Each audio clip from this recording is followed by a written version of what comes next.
సినీ ప్రస్థానం మీ సినీ ప్రస్థానం ఎలా జరిగింది? పవన్ కళ్యాణ్ గారితో వారి సినిమాల్లో మీరు ఎన్నో పాటలు రాశారని విన్నాను. సో అవన్నీ చాలా ఫేమస్ అయ్యాయి. ఇవైతే ఎలా ప్రజా చైతన్యానికి ఉపయోగపడ్డాయో అలాగే సినీ ప్రపంచంలో కూడా మాస్టర్జీ గారు పవన్ కళ్యాణ్ గారికి పాటలు రాశారు అని చాలామంది చెప్తూ ఉంటారు. ఇప్పటికీ సభల్లో మేమంతా మాట్లాడుతూనే ఉంటాము దాని గురించి. సో ఎలా మీకు సినీ రంగ ప్రవేశం, మీకు పాటలు రాయడానికి అవకాశం దొరికింది? ఏమైందంటే మీరు ఇక్కడ ఏలే లక్ష్మణ్ ప్రముఖ చిత్రకారుడు. ఇప్పుడు ఈ తెలంగాణ రాష్ట్రానికి రాజముద్రని, తర్వాత ఆర్టీసీ బస్సులకు సంబంధించిన లోగోని, పోలీసులకు ఉన్నటువంటి లోగోలను అందించినటువంటి ఒక ప్రముఖ చిత్రకారుడు ఏలే లక్ష్మణ్.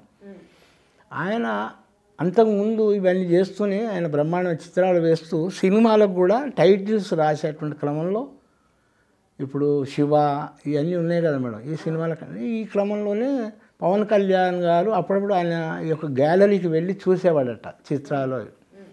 ఈ ఖుషి సినిమా హిట్ అయిన తర్వాత, సూపర్ డూపర్ హిట్ అయిన తర్వాత ఆయన ఏమన్నాడంటే తానే తన దర్శకత్వంలో నేను ఒక సినిమా చేస్తున్నాను లక్ష్మణ్, నాకు ఈ హైదరాబాద్ స్లాంగ్ మీద మంచి పట్టున్నటువంటి ఒక కొత్త రచన ఇంట్రడక్షన్ చేయాలనుకుంటున్నా అంటే ఉన్నాడు సార్ ఇక్కడ మాస్టర్జీ అని ఉన్నాడు, ఆయన బాగా రాశాడు, నా దగ్గర ఆయన సీడీ కూడా ఉంది అని చెప్పి చెప్తే ఆయన తీసుకొని రమ్మని చెప్పినప్పుడు 2001 జూలై 17 నాడు నన్ను ఫస్ట్ లక్ష్మణ్ గారు పవన్ కళ్యాణ్ గారు తీసుకెళ్ళాడు.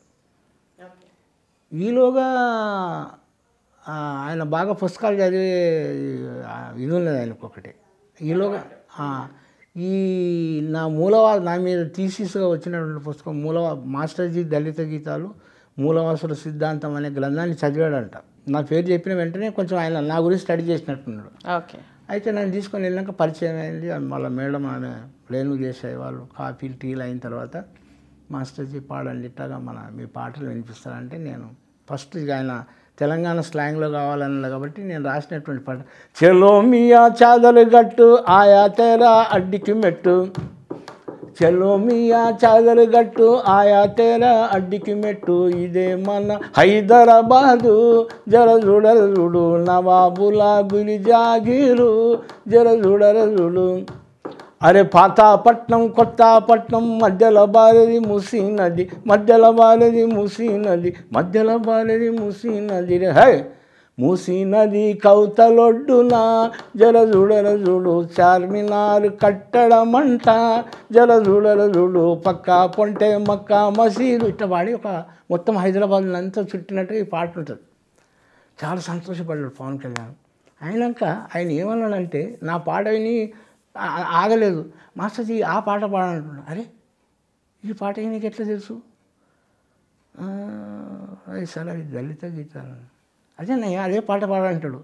ఈ పాట పాడు ఆ పాట నేను అనుకున్నాను నాకు సినిమాలో సాధ్యత చెప్పు మనం దళిత గీతాలు రాస్తాం కాబట్టి అన్నాక ఆ పాట దాన్ని ఒక లీస్ట్ రాసుకున్నాడు ఆయన. రాసుకున్నాక మాస్టర్జీ నీకు ఇంత అద్భుతమైన టాలెంట్ ఉంది, ఎందుకు లో ప్రొఫైల్ మెయింటైన్ చేసావు? నా సినిమాలలో నీకు ఛాన్స్ ఇస్తాను, నా సినిమాలో పాటాలు సార్ తప్పకుండా రాస్తాను అని అన్నప్పుడు ఇంకా ఇస్తాడో ఏడో మనమైతే దళిత గీతాలు అన్నాక తెల్లారి మనకు 3-4 రోజుల తర్వాత మళ్ళీ పిలిపిస్తే వెళ్ళాం. అప్పుడు నేను ఒక 4 రోజులు 2 నెలల ముందు రాసిన పాట దుర్మార్గమైన వ్యవస్థ ఏదైతుందో జోగిని వ్యవస్థ, మీకు తెలుసు మేడం కథ. అగ్రకులాలకు సంబంధించిన వాళ్ళైతే దేవదాసీలని, ఈ కింది కులాల వాళ్ళని బసవి, జోగి, మాతమ్మలు, పార్వతమ్మలు ఇలాంటి పేర్లతోటి ఆడవాళ్ళని లైసెన్సులు వ్యభిచారం జరుగుతుంది. దీనికి వ్యతిరేకంగా నేను ఒక పాట రాసేది. మా ఊరి జొరలకు ఉంపుడు గత్తెను పేరు జోగినమ్మో, నేను ఊరు సానినమ్మా, నా పేరు జోగినమ్మో నేను ఊరు సానినమ్మా, ఊరు దూరమై కాడు దగ్గరై ఉన్న తరుణమమ్మా, నాకిది ఉన్న తరుణమమ్మా, దీనమైన నా కథ చెప్పుతాను ఆలకించుడమ్మా, మీరిక ఆలకించుడమ్మా.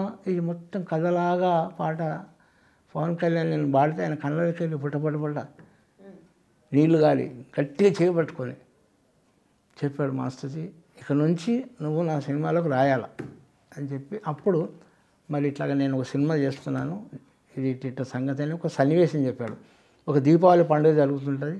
ఆ దీపావళి పండుగలో మేము వెళ్ళాం స్నేహితులు, అందులో ఒక ముస్లిం సోదరుడు నా వెంబడి వస్తే ఆ హిందువులు అనేవాళ్ళు కాషాయ వస్త్రాలు వేసుకొని నువ్వెందుకు వచ్చినారా మా పండుగకి అని చెప్పేసి ఆయనని బయటికి తోసేయడానికి ప్రయత్నం చేసినప్పుడు వచ్చే అటువంటి సన్నివేశంలో ఒక పాట రావాలనుకున్నప్పుడు నేను తెల్లారే పాట రాసుకొని తీసుకెళ్ళాను మేడం.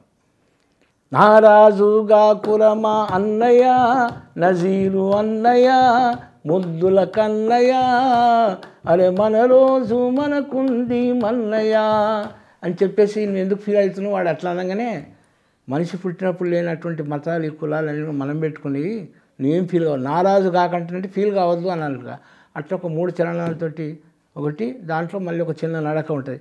నమ్మొద్దు నమ్మొద్దు రన్నో నాయకుని గుమ్మాని కుదిరిస్తారన్నో నమ్మినోళ్ళని, తన బతుకులో వెలుగు కొరకు నాయకుడు మన దీపాలార్పేస్తాడమ్మో నాయకుడు, మా దేవుడు గొప్పంటాడమ్మో నాయకుడు, మా గుడిలో మొక్కంటాడమ్మో నాయకుడు, మా ప్రార్థన చెయ్యంటాడమ్మో నాయకుడు, దేవుళ్ళ నడ్డంగా పెట్టి నాయకుడు దేవుళ్ళలో చేస్తాడమ్మో నాయకుడు, తన పదవి అధికారం కొరకు నాయకుడు. ఇట్లా ఒక పాట మొత్తం ఈ జానీ సినిమాలో చాలా హిట్ అయింది కదా, చాలా అంటే చాలా. అప్పుడు 1,00,000 క్యాసెట్లు అమ్ముడుపోతేనే అది మన ఇది ఇచ్చారు, అది అప్పుడు ప్రైజ్ లాంటిది ఇచ్చేవాళ్ళు ఆ కంపెనీ వాళ్ళు.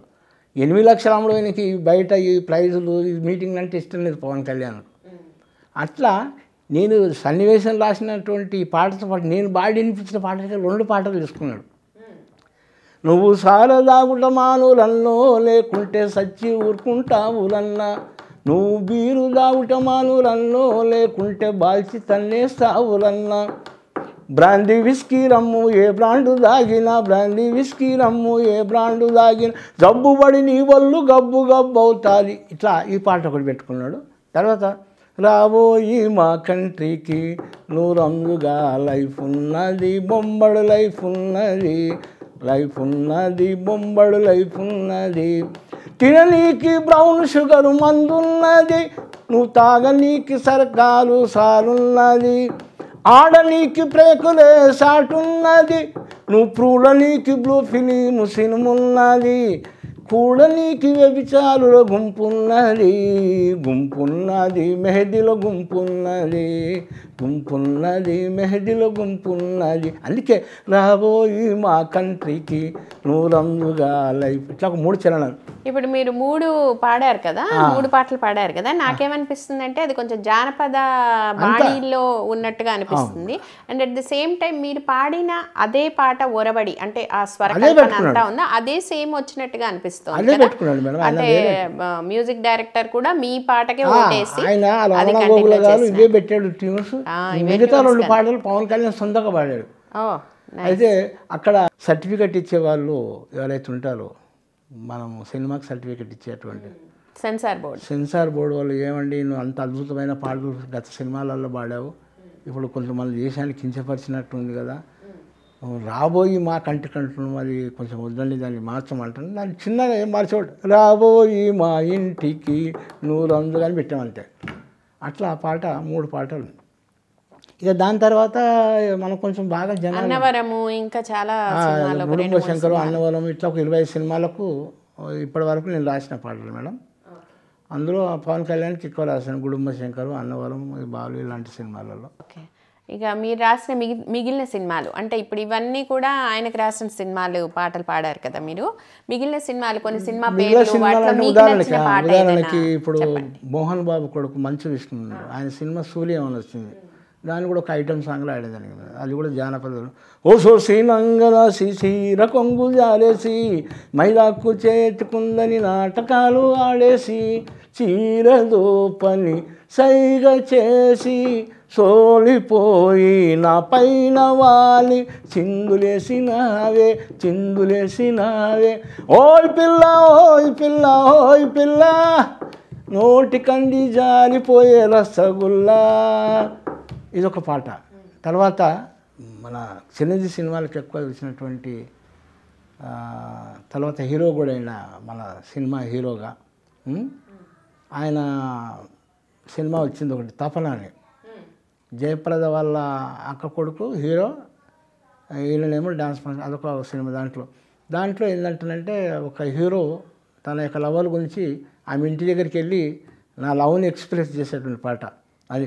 I love you my darling దండిగా, I love you my darling దండిగా, నువ్వు ఎస్ అంటే బ్రతుకంతా పండగ అంటే అది అంటది.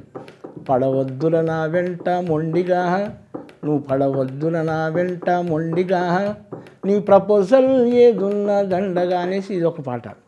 ఇట్లా నేను రాసినటువంటి పాటలకి వెళ్ళి ఒక అంటే హిట్ అయినటువంటి పాటలలో ఈ తపన, సూర్యం, తర్వాత మధ్యలో వచ్చినటువంటి సినిమా మనోరమ అని వచ్చింది. హైదరాబాద్ అంటేనే పానీపూరు, తిననీకి వస్తారు నోరు ఊరి అని ఇట్లాగా. అట్లాగే శ్రీరాములయ్యలో నిలేసినటువంటి విప్లవ గీతం అవుతుంది. భరతమాత విముక్తి కొరకు పోరాడి అమలులైన వీరులారా అని చెప్పేసి లాల్ లాల్ సలాం అనే పాట.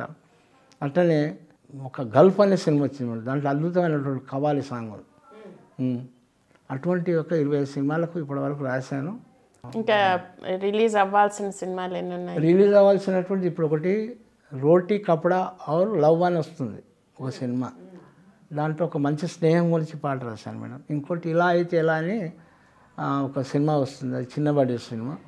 దాంట్లో కూడా రాశాను, దాంట్లో ఒక పాట రాశాను. అంటే మీరు అన్ని రకాల పాటలు రాసేసారు అయితే? అంటే నేను రాసినటువంటి ఒక డ్యూయట్ సాంగ్స్ రాశారు, విప్లవ గీతాలు రాశారు, జానపద సాహిత్యానికి సంబంధించిన అడవినా తల్లిరా అని ఒక సినిమా వచ్చింది మేడం. దానికి నంది అవార్డు వచ్చింది, సినిమాకి వచ్చింది. అయితే నాకు కూడా నంది అవార్డు అంతా ఫిక్స్ అయిన తర్వాత అక్కడ ఉన్నటువంటి జ్యూరీలో ఒక ఆయన ఇప్పుడు పాపం నన్ను చాలా ఫీల్ అయిన తర్వాత తమ్మారెడ్డి భారద్వాజ గారు, అప్పుడు నేను తెలియదు ఆయనకి. దాన్ని కొత్త వాళ్ళకి ఎందుకు సీతారామ శాస్త్రికి ఇచ్చానంటే సీతారామ శాస్త్రికి ఇచ్చేశారు. తర్వాత నేను పరిచయమే బాగా స్నేహం అయిన తర్వాత అరే సారీ మాస్టర్జీ నీకు అప్పుడు ఆల్రెడీ మేము ఇవ్వాలనుకున్నాం కానీ మీరు కొత్త వాళ్ళు ఎందుకని మీరు ఇలా రాస్తూనే ఉన్నారు కదండి, ఫ్యూచర్లో మీకు తప్పకుండా నంది అవార్డు రావాలని కోరుకుంటున్నాను.